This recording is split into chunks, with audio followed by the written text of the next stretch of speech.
Tonight,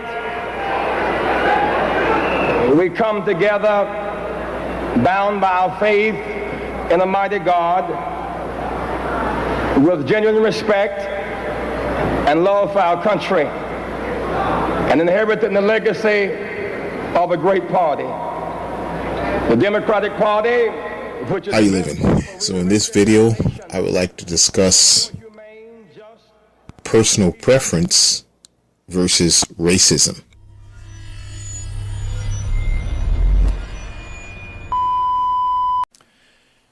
There is a principle which is a bar against all information. It's a proof against all argument, which cannot fail to keep man in everlasting ignorance. That principle is condemnation before investigation. The same concept is in Proverbs 18:13. He that answereth a matter before he heareth it is a folly and a shame unto him. Just after midnight, thousands celebrated what was once just a dream. Gay couples are tying the knot legally for the first time in Connecticut. And now in the past week, both Iowa and Vermont. Cheers in New Hampshire, where same-sex couples celebrated the first same-sex couple. The idea is that if I think that marriage is between one man and one woman, means that I have a judgment against people who believe that they're born homosexual. Negative. I have no place to judge them or anybody else. But it's not the same as a race, and that's where we all went wrong as black folk, white folk, whatever. And this was never about two people wanting to leave each other benefits if the other dies. This was about the title of marriage. And whatever I think about that, that's my business. And if I state my opinion that man and woman make up marriage, I'm not forcing my opinion on you. I'm stating my opinion. And if you state your opinion that marriage ought to be between a man and a man, or let's say 3 men or 4 men, or whatever your thing is, it's irrelevant to me. That's your opinion, and you're not forcing your view on me. But the phobic thing is, what's the larger agenda? And we knew it wasn't just about just this, and it wouldn't stop with this. What's the larger agenda still? I'm sure you all remember this. In 1984, Jesse Jackson actually ran for president under the Rainbow Coalition. We thought it was about us. Then we thought it was about black folks and the potential for the first black president. Then it was not. It was about the advancement of gay rights, the gay agenda. Then it had nothing to do with us. We thought it was about us, and we allowed it because we thought we'd get something out of it. And what do we get? They went forward. We have went backwards. Go figure. They needed something to identify with, so that, you know, they used to call it sexual orientation. Now it's called sexual preference. We all have sexual preference. Well, they needed to mix that in with civil rights of the 60s, black folks, to get the same sympathies. So we allowed them to be called a race of people. The political narrative is set so that if you have a problem with gay marriage, then you hate gays. And nothing could be further from the truth. You know,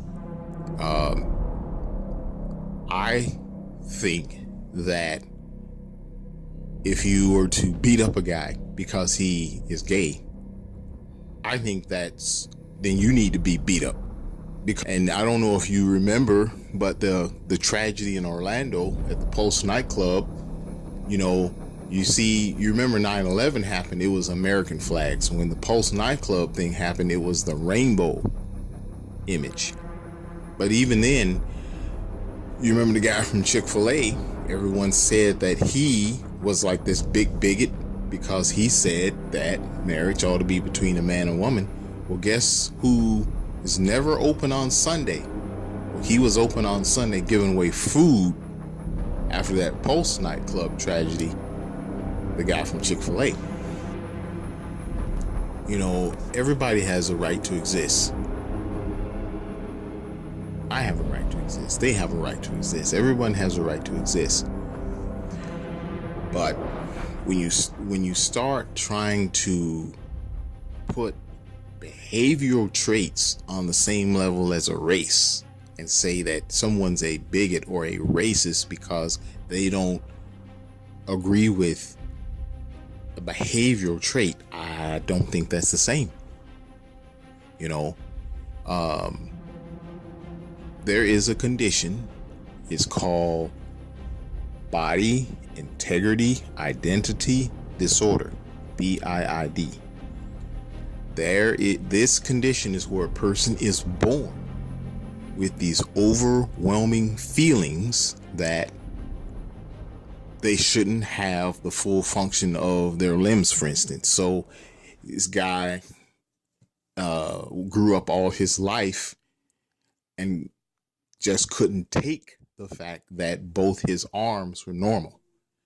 And he tried to break his arm. He tried everything in the world and no doctor would amputate it. So he actually went down to Mexico, got it amputated. Now he has one less arm. Now he's happy. Shockingly of all, London-born Chloe is on a quest to find a surgeon willing to operate in order to paralyze her legs forever. I did find a surgeon in another country. Yeah, in Canada, he could not take the fact he got signals from his brain. He was born with this feeling that he shouldn't have the activity of both legs. He tried to freeze his leg, one of them. Nobody would cut it off. I don't know what he did, but now he's an amputee. Now he's happy. And this lady takes the cake. For most people, going blind would be a nightmare. But for Jewel Chooping, it was the fulfillment of a lifelong dream. She suffers from a rare condition called body integrity identity disorder, which led her to deliberately take her own sight. When there's nobody around you that feels the same way, you start to think that you're just very crazy. I don't think I'm crazy. I think I have a disorder. BIID means that you have a need to be disabled in some way. In my case, it was a need to go blind. 9 years ago, Jewel took the drastic decision to blind herself, and she researched the methods she would use. I found that lye is very painful, although it does get the job done. I found that drain cleaner is little less painful, although it does a lot of damage to the eye. Because drain cleaner was easily available to me, I went with that. She found a psychologist willing to help Dr. her. Travis Stork. He's a board-certified emergency medicine physician, as well as the host of The Doctors.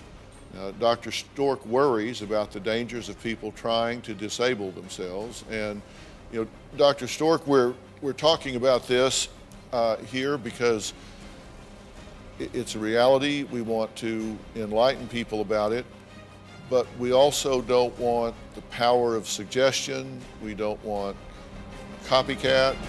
You want to throw up a caution flag because you don't want to see these people coming into the ER.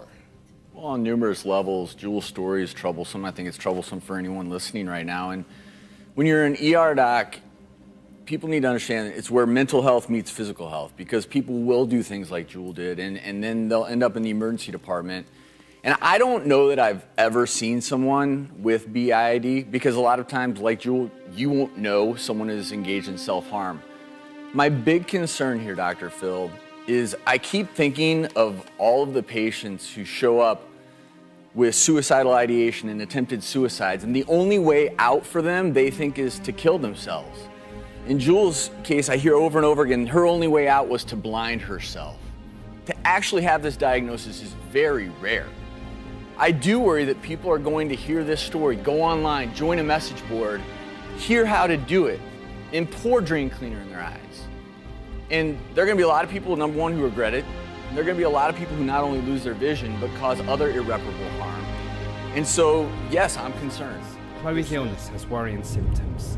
I have to admit, any time I'm driving, I sort of conjure up accident scenarios in my mind where I would become paraplegic. This is nothing to make fun of. Nobody's passing judgment.